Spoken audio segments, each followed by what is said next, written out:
Klein, जो कि दुनिया का सबसे शक्तिशाली डीमन किंग है, उसकी आंखों में इंसानों के लिए सिर्फ नफरत थी। वो उन्हें मिटा देना चाहता था। पूरी मानव जाति को वह खत्म कर देना चाहता था। लेकिन किस्मत ने ऐसा पलटा खाया कि इंसानों की तबाही की राह पर निकला वही क्लेन एक नन्हे इंसानी बच्चे को देखकर पिघल गया। उसकी वो मासूमियत और वो नजरिया क्लेन के दिल को छू गया और उसने उस बच्चे को गोद ले लिया और अब उसकी जिंदगी पूरी तरह से बदल गई थी। अब उसे अपनी असली शक्तियों को छिपाना था और एक साधारण इंसान की तरह जीते हुए उस बच्चे की परवरिश करनी थी। एक ऐसे इंसान की तरह जो बिल्कुल बेकार, कमजोर और मामूली हो।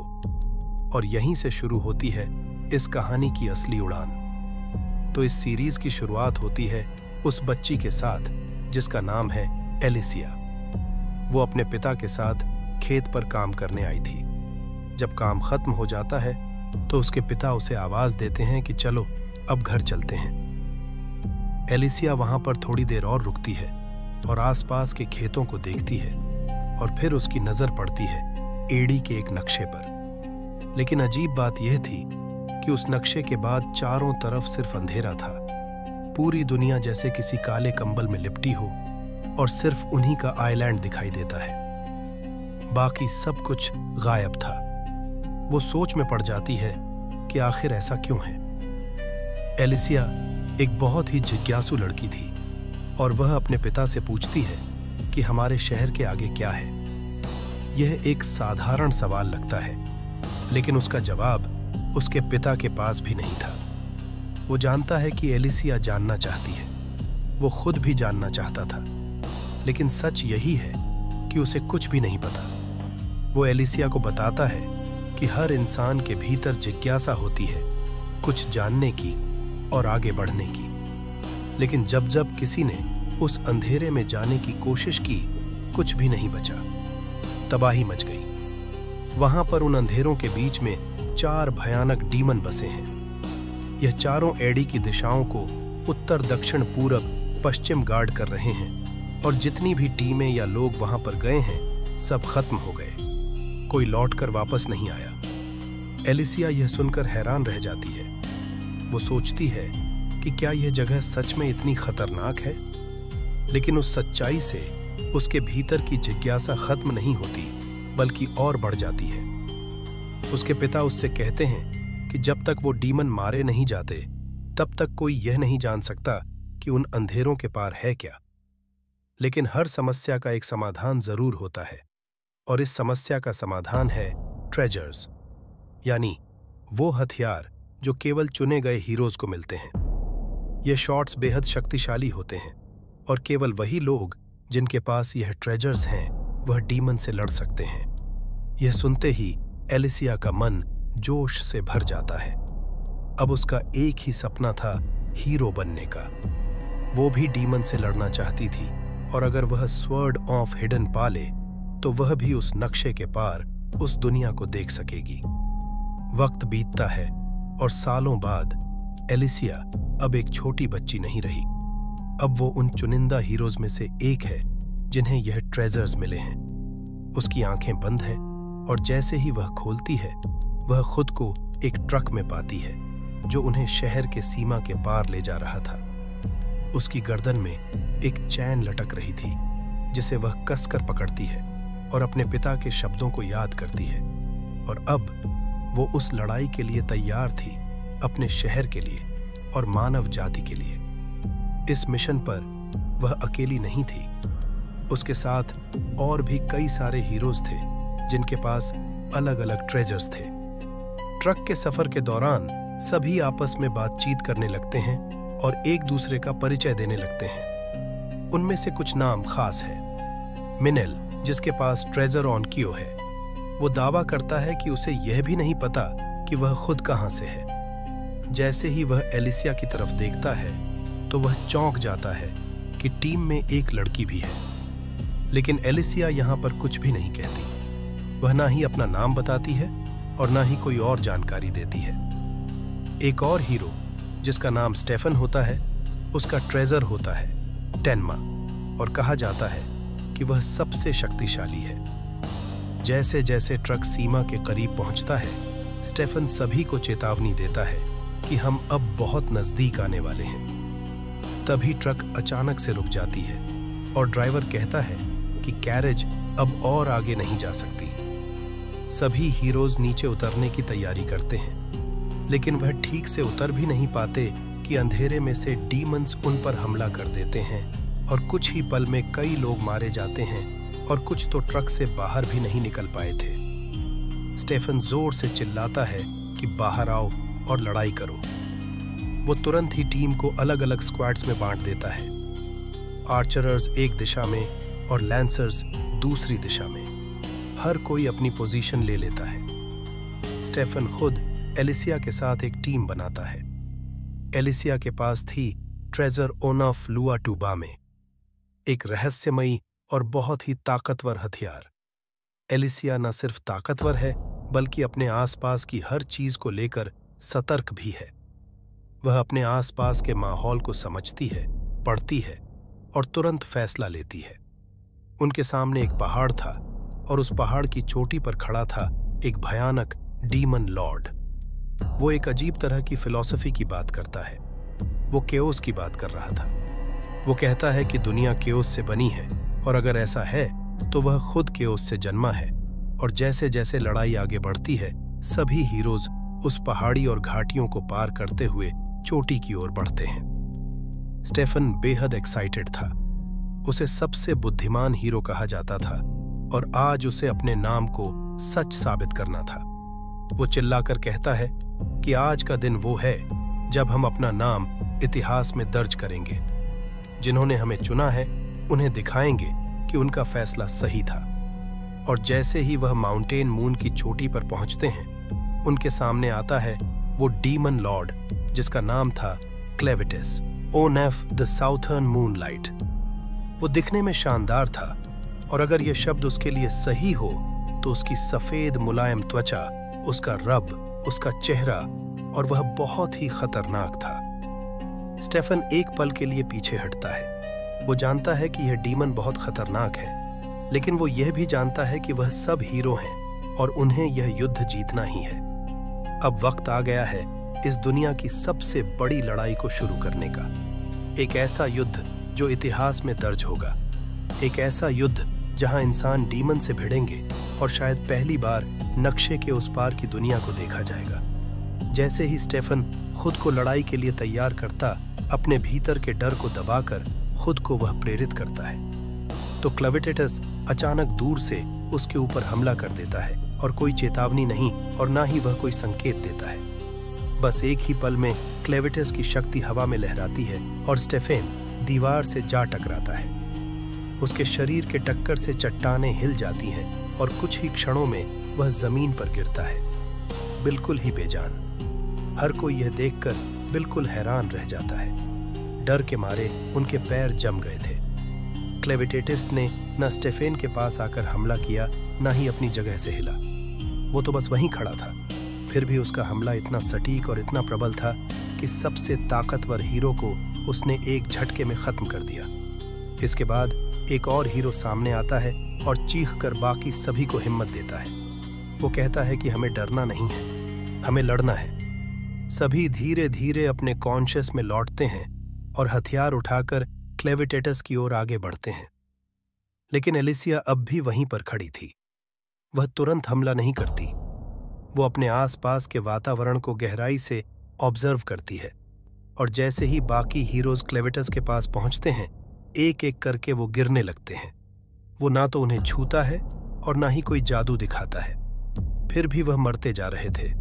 बस क्लेविटिटस वहां खड़ा होता है और वो भी बिल्कुल शांति से। लेकिन जो चीज हिला रही है सबको वो है उसकी शैडो। एलिसिया को आखिरकार सच्चाई का एहसास होता है। वो जोर से चिल्लाती है कि यह हमें अपनी परछाई से मार रहा है। उससे दूर भागो और उसकी शैडो के पास मत जाओ। बाकी हीरोज हैरान हो जाते हैं और वह सोचते हैं कि शैडो, क्या यह मुमकिन है? लेकिन एलिसिया अब देर नहीं करती। वो तेजी से दौड़ना शुरू करती है और वह पहाड़ की चट्टानों पर छलांग लगाते हुए आगे बढ़ती है। हवा में उछलती है और उसकी नजर बराबर क्लेविटिटस की परछाई पर होती है। अचानक उसकी शैडो एलिसिया की ओर बढ़ती है, लेकिन एलिसिया पहली हीरो बनती है जो उस हमले को पहले ही भांप लेती है और समय रहते उससे बच निकलती है।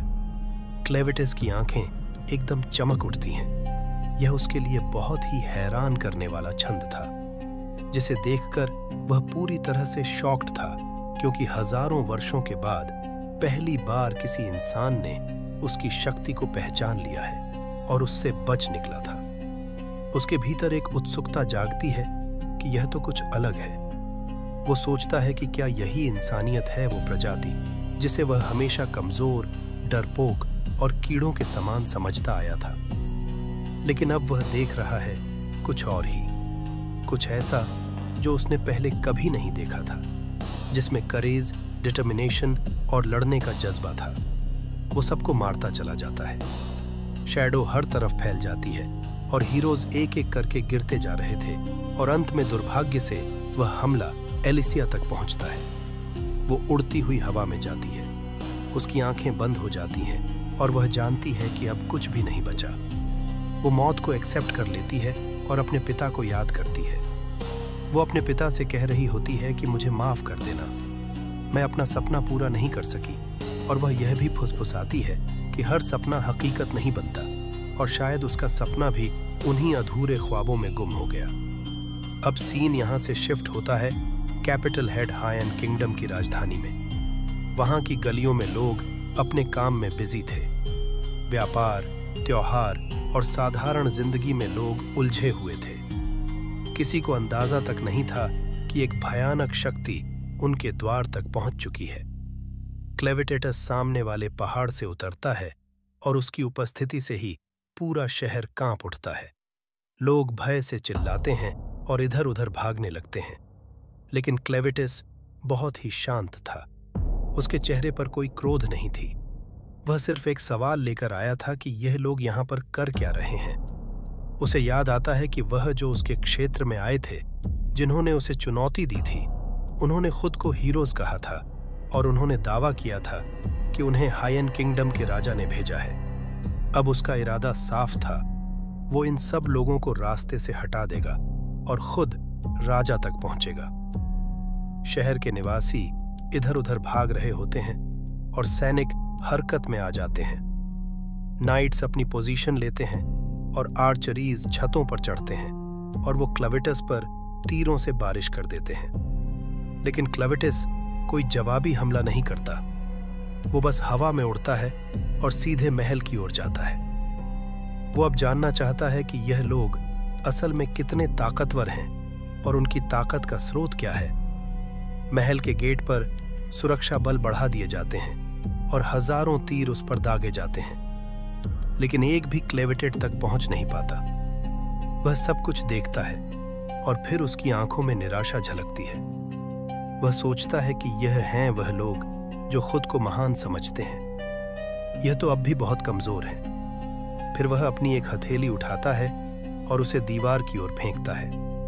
दीवार गिर जाती है जैसे किसी पुरानी दीवार को सिर्फ एक थपकी दी गई हो। नाइट्स घबरा जाते हैं और अब उन्हें एहसास होता है कि यह खतरा उनकी सीमा से बाहर का है। उनमें से एक भागता है और सीधा राजा के पास पहुंचता है। वो उन्हें बताता है कि एक डीमन शहर पर हमला कर चुका है। राजा चुपचाप सुनता है और उसके टिम्बासे के गाए थे। चेहरे पर कोई हैरानी नहीं थी, क्योंकि वह समझ जाता है कि इसका मतलब है कि हमारे भेजे गए हीरोज असफल हो चुके हैं। वो अपने सिंहासन से उठता है और उसकी आंखों में दृढ़ता थी। उसके पास एक ही चीज बची थी जो मायने रखती थी, ब्लेड ऑफ हेडन, जिसे माना हेडलार्ड भी कहा जाता था।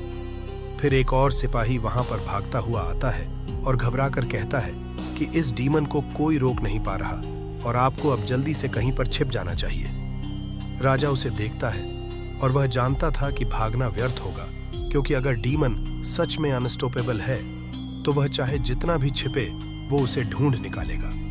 बाहर अब भी हमला जारी था। आग, तीर, स्पेल्स, हर हथियार आजमाए जा रहे थे, लेकिन क्लेविटेटस के चेहरे पर कोई सिकंद तक नहीं थी। फिर भी उसके मन में एक विचार उठता है कि एलिसिया ने जो स्वार्ड का इस्तेमाल किया था, उसने मुझे थोड़ा घायल किया था। वो अपनी बाहों पर नजर डालता है जहां पर कुछ खरोंचे अब भी बाकी थीं। इसका मतलब है, अगर इंसानों को समय मिला और उन्हें अकेला छोड़ दिया जाए तो वह ताकतवर बन सकते हैं और वह उसे भी नुकसान पहुंचा सकते हैं। वो इंसानों के इलाकों से दूर रहना चाहता था, लेकिन इंसान है कि उसके क्षेत्र की चाह रखते थे। वो उसकी दुनिया में घुसते हैं और उसे चुनौती देते हैं, और यही उसे हर बार एक ही डिसीजन पर लाता है कि अब मैं हमला करूंगा, और यही जवाब होगा इंसानों की लालच का। जैसे ही राजा ब्लेड ऑफ हेडन की रक्षा के लिए महल के अंदर बने सुरक्षित कमरे की ओर बढ़ता है और भारी दरवाजा खोलता है, ठीक उसी समय पर क्लेविटिस वहां पर पहुंच जाता है। राजा के चारों ओर फैले माहौल, उसकी पोशाक और आसपास रखी हुई सही वस्तुओं को देखकर क्लेविटिस को यह समझने में जरा भी देर नहीं लगती कि उसके सामने खड़ा व्यक्ति कोई और नहीं बल्कि खुद इस राज्य का राजा है। वो बिना कोई संदेह जताए उससे पूछता है कि तुम ही हो इस जगह के शासक, और वो डीमन इस बार इंसानों की भाषा बोल रहा था। राजा एकदम चौंक उठता है कि एक डीमन इंसानों की भाषा कैसे बोल सकता है, और यह पूरी तरह से इम्पॉसिबल था। लेकिन जब क्लेविटिस खुद को परिचित कराता है, तब राजा की आंखों में जो हैरानी थी वह भय में बदल जाती है। वह पहचान जाता है कि यह वही है क्लेविटिस। क्लेविटिस आगे बढ़कर कहता है कि वह इंसानियत को खत्म करने नहीं बल्कि बचाने आया है, लेकिन वह तभी ऐसा कर पाएगा अगर उसे अपने कुछ सवालों के संतोषजनक उत्तर मिले, और यह उत्तर केवल राजा ही दे सकता था। यही सवाल तय करेंगे कि क्या मानव जाति बचेगी या समाप्त हो जाएगी। वो यह बात साफ कर देता है कि सिर्फ किंगडम हायन के लोगों की नहीं बल्कि पूरी मानवता की बात कर रहा है वो। उसका सवाल बहुत ही साधारण था, लेकिन उनका प्रभाव गहरा होगा। वो पूछता है कि यह इंसान कौन है, उनका मूल स्वभाव क्या है, और वह किस प्रेरणा से काम करते हैं, और वह डीमन किंगडम पर क्यों हमला कर रहे हैं लगातार। राजा अपने एटीट्यूड में कहता है कि उसे एक डीमन को जवाब देने की कोई आवश्यकता नहीं है। वह ना तो डरा है और ना ही समझौता करने को तैयार है। क्लेविटिस दोबारा पूछता तक नहीं, और एक ही क्षण में वह अपनी शक्ति का उपयोग करता है और राजा की गर्दन काट देता है। उसके सिर का ताज गिरता है और वह जमीन पर ढह जाता है। इसके बाद क्लेविटिस चुपचाप महल से बाहर निकल जाता है। उसके भीतर अब यह धारणा और भी पक्की हो चुकी है कि इंसान एक खतरनाक जाति है, और जब तक वह उन्हें खत्म नहीं करता तब तक डीमन किंगडम सुरक्षित नहीं रहेगी। वो मन ही मन यह तय करता है कि अब वह पूरी मानवता का अंत करेगा, लेकिन यह काम उससे अकेले नहीं हो सकती। उसे इसके लिए एक टीम की जरूरत होगी, एक ऐसे टीम की जिसे टाइम लेकर तैयार किया जाए। जैसे ही वह राजधानी से दूर जाने लगता है, अचानक वो एक बच्चे की चीख सुनता है। वो रुकता है और मुड़कर देखता है। वहां पर एक माँ थी जो अब जीवन और मौत के बीच में झूल रही थी। अपने बच्चे को अपनी छाती से लगाए बैठी होती है। वह अब तक मरी नहीं थी, लेकिन उसकी हालत बहुत ही गंभीर थी। उसके चेहरे पर दर्द साफ झलक रहा था, लेकिन उसकी बाहों में अपने बच्चे को पकड़ रखने की ताकत अब भी बाकी थी। क्लेविटिस उसकी ओर बढ़ता है, और जैसे ही वह उस बच्चे को देखता है, उसे कोई फर्क नहीं पड़ता। वो सिर्फ एक और ह्यूमन बेबी था। लेकिन तभी उस बच्चे की माँ अपनी अंतिम सांसें लेते हुए बोल उठती है। वो क्लेविटिस से विनती करती है कि प्लीज मेरे बच्चे को बचा लो। क्लेविटिस यहाँ पर कुछ पल के लिए रुकता है, और उसे समझ नहीं आता कि वह लेडी किससे भीख मांग रही है। क्या वो नहीं जानती कि वह खुद उस विनाश का कारण है जिसने सब कुछ तबाह कर दिया? वो उसे याद दिलाता है कि मैं वह हूं जिसने इस तबाही को जन्म दिया है। अगर तुम अपने बच्चे की मौत के लिए किसी को दोषी देना चाहती हो, तो खुद उस बच्चे को दो, क्योंकि वह इंसान के रूप में पैदा हुआ। लेकिन उस बच्चे की माँ हार मानने वालों में से नहीं थी। उसकी सांसें कम हो रही थीं, लेकिन शब्दों में अब भी विश्वास था। वो कॉन्फिडेंस से कहती है कि एक बच्चे को यह चुनने का अधिकार नहीं होता कि वह किस रूप में जन्म ले, तो इस वजह से इसमें इस बच्चे का कोई दोष नहीं है। क्लेविटिस पर इसका कोई सीधा प्रभाव नहीं पड़ता। उसका चेहरा अब भी वैसा ही शांत था। फिर भी वह कुछ सोचने लगता है और फिर वह लेडी से कहता है कि अगर तुम चाहती हो कि मैं इस बच्चे को जीवित छोड़ दूं, तो तुम्हें यह साबित करना होगा कि यह इसके लायक है। वो लेडी फुसफुसाकर कहती है कि मैं अब कुछ साबित नहीं कर सकती, मैं मर रही हूं, लेकिन मैं विश्वास करती हूं कि एक दिन यह बच्चा खुद को साबित करेगा। और इस तरह वह अपना अंतिम सांस लेती है। उसकी बाहें ढीली हो जाती हैं, लेकिन बच्चे की पकड़ अब भी मजबूत थी। क्लेविटिस नीचे झुकता है और उस बच्चे को उठाता है। यहां पर वह पूरी तरह से आश्वस्त नहीं था, लेकिन उस बच्चे की मां का विश्वास और उसकी थी आखिरी बात कि वह बच्चा एक दिन कुछ करेगा, उसके मन में एक बीज बो देती है। इंसान तेजी से बढ़ते हैं और वह सोचता है कि मुझे सिर्फ इंतजार करना होगा, और वह यह तय करता है कि वह इस बच्चे को जीवित रखेगा, बस यह देखने के लिए कि वह वाकई अपनी मां की बातों पर खरा उतरता है या नहीं। उस विशाल और जटिल साम्राज्य में 5 मानव जातियां मौजूद थीं। पहला डुन, जिनकी संख्या सबसे अधिक है। यह सबसे आम लोग हैं, लेकिन मेहनती और बहुत ही संघर्ष होते हैं। अगला है ओनर्जिटीज, जो कि बहुत ही साहसी और आक्रामक और युद्ध प्रिय होते हैं। इनके सिर पर सींग होते हैं और यह युद्ध में कभी भी पीछे नहीं हटते। अगला था स्लेडेंस, जो कि चुपचाप रहने वाले होते हैं, अकेले में जीने वाले होते हैं। और यह बहुत कम बोलते हैं और वह अन्य जातियों से बहुत ही दूर रहते हैं। और बेंटी, जिनका लुक डेमोनिक बैंड जैसा होता है, लेकिन यह बहुत ही ताकतवर होते हैं और बहुत से लोग इन्हें खतरनाक मानते हैं, लेकिन वो अपने लॉयल्टी के लिए बहुत ही फेमस हैं। और सबसे आखिरी है हेडनेंस। इनकी संख्या सबसे कम है, लेकिन ये सबसे ज्यादा इंसानों जैसे दिखते हैं और बहुत ही बुद्धिमान माने जाते हैं। हेडनेंस के पास आर्नोसाइट नामक एक विशेष धातु है और उन्हें इससे हथियार बनाने की एक सीक्रेट तकनीक पता है। यह रहस्य केवल शाही परिवार में ही जाना जाता है। हेडनेंस इन वेपन को ढूंढ जाति को बेचना शुरू कर देते हैं और इस व्यापार के चलते दोनों जातियों में घनिष्ठ संबंध बन गए और इसी से मिक्स्ड ब्रीड का जन्म हुआ। लेकिन फिर भी आज भी कुछ प्योर ब्लडेड हेडनेंस जीवित हैं जो पुरानी परंपराओं को निभा रहे हैं। उस राज्य की सीमाओं के बाहर घने जंगलों और पर्वतों में कुछ विचित्र प्राणी घूमते हैं। काले रबदार 9 पूंछों वाले, और उनके रूप कुछ कुछ नारुतों वाले कारोमा जैसे होते हैं, लेकिन उनकी वाइल्ड एनर्जी अलग ही लेवल की होती है। और इन्हीं पहाड़ों की लूना माउंटेन्स की गहराइयों में क्लेविटस अब भी जीवित था। उसके पास वही बच्चा होता है जिसे वह शहर से लेकर आया था।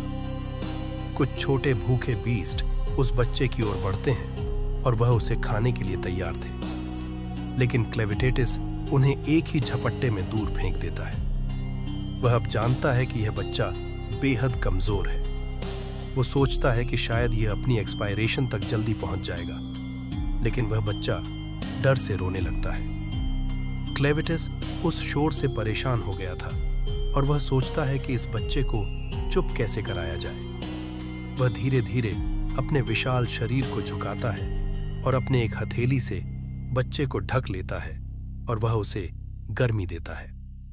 फिर वह अपनी नुकीले नाखून की नोक को बच्चे के माथे पर रखता है। बच्चा एक पल के लिए शांत हो गया था और गहरी नींद में सो जाता है। यहां पर क्लेविटस बस उसे देखता रहता है, शायद उस भविष्य को जिसमें यह बच्चा कुछ बन सके।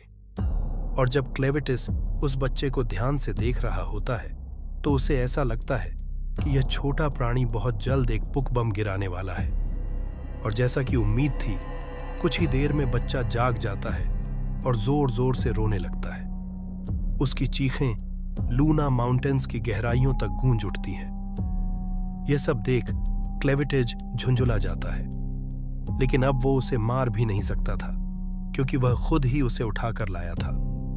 वह बच्चे को गोद में लेकर इधर उधर भटकने लगता है, यह सोचते हुए कि कैसे चुप कराया जाए। उसके दिमाग में एक ही उपाय आता है कि इसे किसी गड्ढे में फेंक देना चाहिए, लेकिन तभी वह रुकता है और सोचता है कि यह कोई क्रूरता वाली बात नहीं होगी। दरअसल वह गड्ढा एक तरह की प्राकृतिक खाद से भरा था, जिसमें बहुत सारे कीड़े रेंग रहे होते हैं। और यह खतरनाक कीड़े नहीं, बल्कि ऐसे कीड़े हैं जो गंदगी और मल पर पलते थे। जब यह कीड़े अपने छोटा सा डिनर एंजॉय कर रहे होते हैं, तो क्लेविटेटिस वहीं खड़ा होकर सोचता है कि शायद इंसान बहुत तेजी से बड़े हो जाते हैं। उसे यही लगता है कि शायद कुछ ही रातों में यह बच्चा खुद अपना खाना ढूंढने लगेगा। यहां उसे याद आता है कि उसने इस बच्चे को कहां से उठाया था, लेकिन वह अब भी यह नहीं जानता कि यह बच्चा असल में है कौन। यहां पर वह अपने आप को कोसता है। वह सोचता है कि मुझे उस औरत की बातों में आकर उस बच्चे को उठाना नहीं था, और अब इससे छुटकारा पाने का उसके पास और कोई तरीका भी नहीं था। लेकिन फिर उसका आत्मसम्मान जागता है। वह कहता है कि मैं लॉर्ड ऑफ डार्क बीस्ट हूं। मैं कोई कायर नहीं जो इस बच्चे को वापस मरने के लिए छोड़ दूं।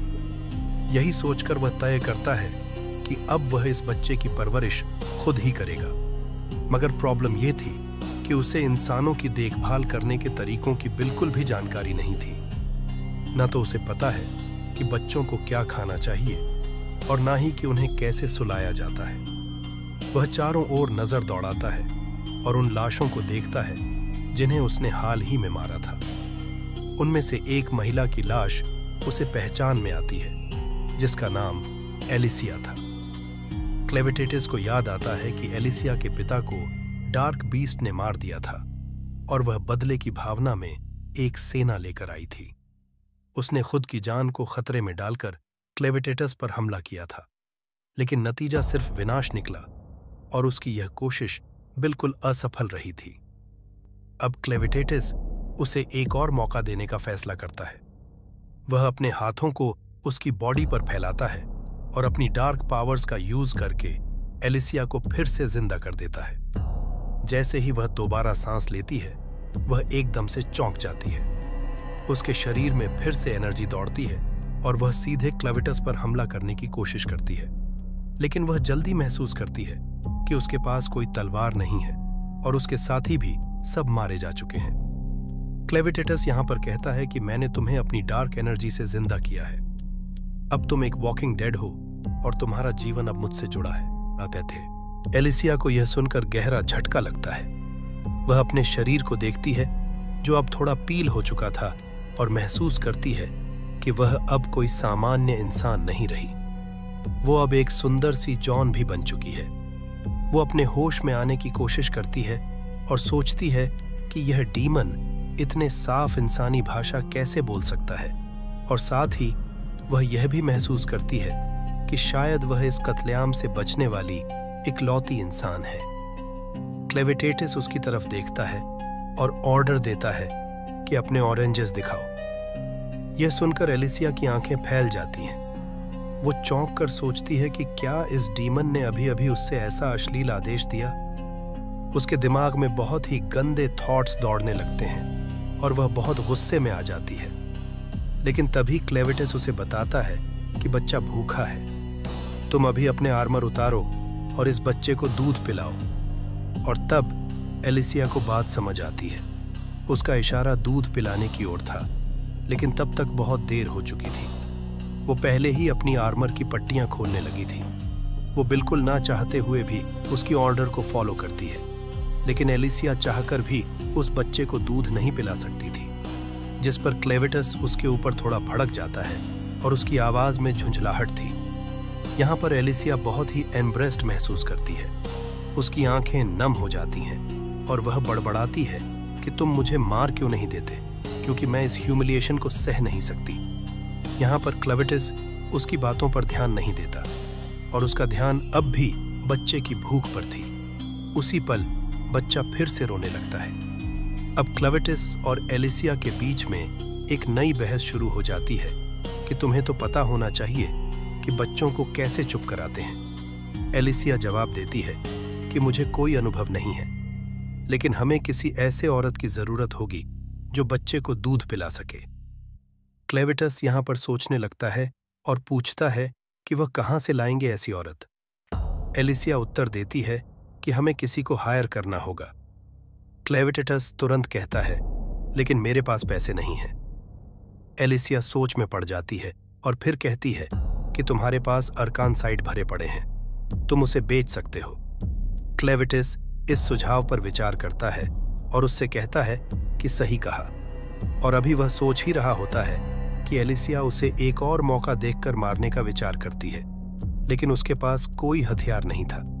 इसीलिए वह चुपचाप खड़ी होती है और आखिरकार क्लेविटेटिस मान जाता है कि उसे किसी ऐसे इंसान की जरूरत है जो बच्चे को दूध पिला सके। वो जैसे ही बाहर जाने को होता है, एलिसिया उसे रोकती है और कहती है कि तुम अपने असली रूप में शहर में नहीं जा सकते। तुम इतने बड़े हो कि तुम्हें देख के ही लोग डर जाएंगे। क्लेविटिस को भी यह बात सही लगती है, तो यहाँ पर एलिसिया खुद ही बच्चे को शहर में ले जाने की बात करती है, लेकिन क्लेविटिस उसे मना कर देता है। वह कहता है कि यह बच्चा मेरी निगरानी में ही रहेगा। फिर वह अपने शरीर को कंसंट्रेट करता है और खुद को एक इंसानी लड़के में बदल लेता है। उसकी कद-काठी छोटी हो जाती है और चेहरा मासूम और यंग लगने लगता है, लेकिन उसकी 9 पूंछें अब भी पीछे लहरा रही होती है और उसके सिर पर एक छोटा सा सींग भी दिख रहा होता है। वो अपनी पूंछों को एक शैडो पॉकेट में छिपा देता है, लेकिन उसे इस बात का अंदाजा नहीं होता कि सींग अब भी दिख रहा है। एलिसिया उसकी तरफ देखती है पर कुछ कहती नहीं। बाहर निकलने से पहले वह खुद का और बच्चे का नाम सोचता है। वो अपना नाम रखता है क्लेन और बच्चे का नाम रखता है लूना। वो एलिसिया से पूछता है कि तुम्हारा नाम क्या है। एलिसिया कुछ पलों की चुप्पी के बाद हल्के स्वर में कहती है कि उसका नाम एलिसिया है। इसके बाद तीनों मिलकर एक छोटी सी नदी की ओर निकल पड़ते हैं और जैसे ही वह उस जगह पर पहुंचते हैं जहां पर पानी मौजूद था, एलिसिया खुद पहल करती है और बच्चे को नहलाने की जिम्मेदारी अपने हाथों में लेती है। वह बड़े ही प्यार से बच्चे को नहला रही होती है, उसके छोटे छोटे हाथों और पैरों को पानी से साफ कर रही होती है।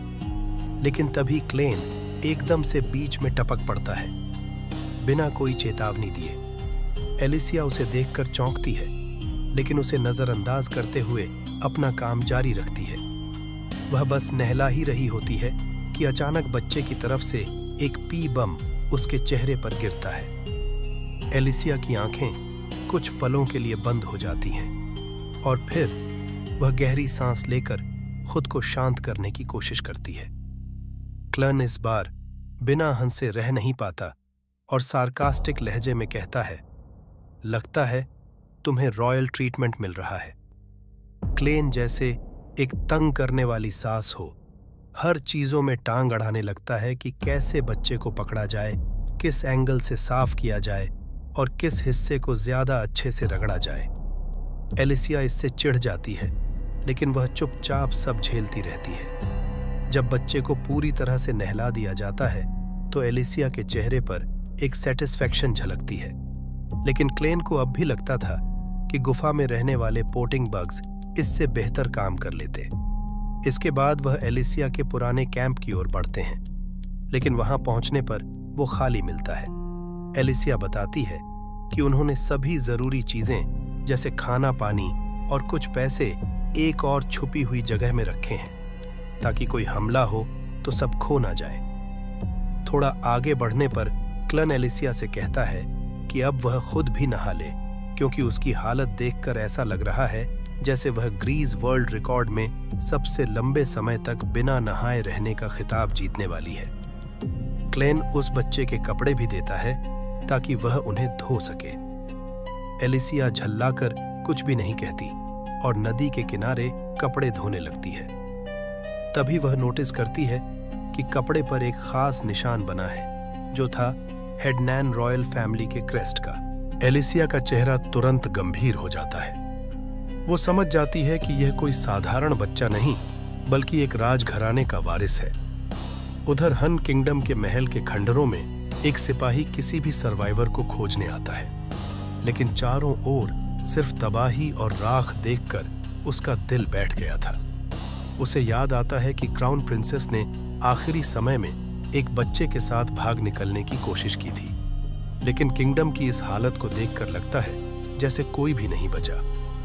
वह राजा की सनक को इसके लिए जिम्मेदार मानता है, लेकिन फिर भी किसी एक सर्वाइवर की उम्मीद में इधर उधर वह देखने लगता है। इसी समय जनरल ड्रेल, जो कि एक और रेस से है, वो अपने कुछ सैनिकों के साथ हियान किंगडम के बचे हुए हिस्सों का मुआयना कर रहा होता है।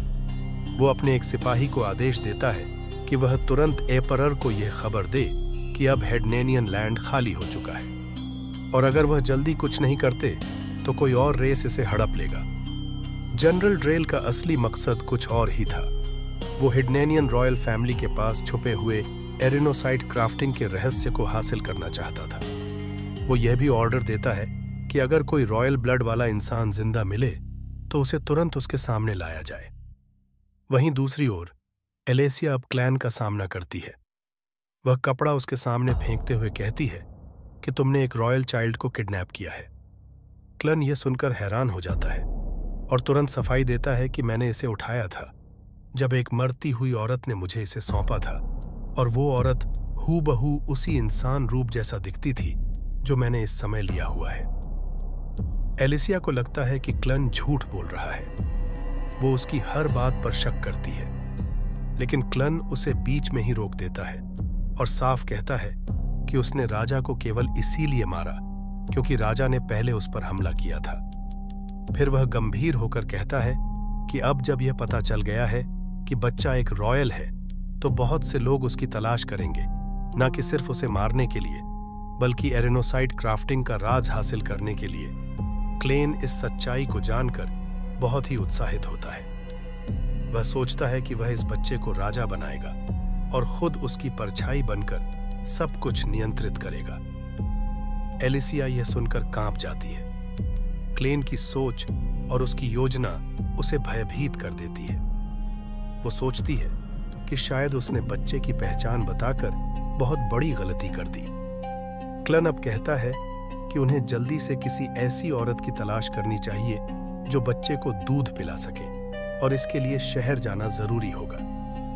एलिसिया मन में खुद को दिलासा देती है कि क्लन इंसानों के बीच टिक नहीं पाएगा क्योंकि उसके सिर पर सींग है और कोई भी इंसान उसे पहचान लेगा। लेकिन वो यह भी भूल जाती है कि ऑजाइट्स नाम की एक मानव जाति होती है जिनके सिर में भी सींग होते हैं, और क्लेन उनके बीच आसानी से मिल सकता है। फिर भी एलिसिया के मन में यह भरोसा होता है कि एक ना एक दिन इंसान क्लन की सच्चाई पहचान लेंगे और वह उसके खतरनाक प्लान को नाकाम कर देंगे। मगर एक बात अब एलिसिया को साफ समझ आ जाती है। क्लन लूना को लेकर पागलपन की हद तक ऑब्सेस्ड हो चुका था, और अगर लूना को कुछ हो गया तो शायद क्लन का गुस्सा पूरी मानवता पर टूट पड़ेगा। इसीलिए वह यह तय कर लेती है कि अब चाहे कुछ भी हो वो लूना को किसी भी कीमत पर नुकसान नहीं पहुंचाने देगी। जैसे ही वह आगे बढ़ते हैं, कुछ लुटेरे उनके ऊपर हमला कर देते हैं। उनमें से एक क्लन के सिर पर भी वार करता है। एलिसिया सोचती है कि यह सिर्फ मामूली चोर उचक्के हैं और क्लन जैसे ताकतवर लॉर्ड ऑफ डार्क बीस्ट के लिए यह कोई बड़ा खतरा नहीं है, लेकिन वो गलत साबित होती है। यहाँ क्लेन जमीन पर गिर पड़ता है और उसके सर में से खून बहने लगता है। एलिसिया घबरा जाती है। वह एक बच्ची की तरह चीख पड़ती है, लेकिन तभी कोई उसके सिर पर वार करता है और वह बेहोश हो जाती है। उसके अंदर क्लेम की डार्क पावर होने के बावजूद वह इतनी कमजोर कैसी हो सकती है, यह सोचकर उसे बहुत बड़ा झटका लगता है। काफी समय के बाद एलिसिया की आंखें खुलती हैं और उसे ऐसा महसूस होता है जैसे वह फिर से अपने सैनिकों के साथ क्लेविटेस पर हमला करने जा रही हो, और मानो यह सब कोई सपना चल रहा हो। लेकिन तभी एक तेज आवाज उसके कानों में गूंज उठती है और वह चौंक कर जाग जाती है। उसके सामने क्लेन अपने इंसानी रूप में मुस्कुरा रहा होता है। वह उसे बताता है कि वह अब बैंडेट्स द्वारा पकड़ लिए गए हैं और एक बार फिर से उनका सफर एक नए संकट की ओर आगे बढ़ चलता है। तो फिलहाल हम इस वीडियो को यहीं पर एंड करते हैं, और अगर आपको इसके आगे की भी कहानी जाननी है तो कमेंट सेक्शन में हमें जरूर बताएं, और वीडियो को लाइक करके एनिमियोवर्स चैनल को सब्सक्राइब जरूर कर लें।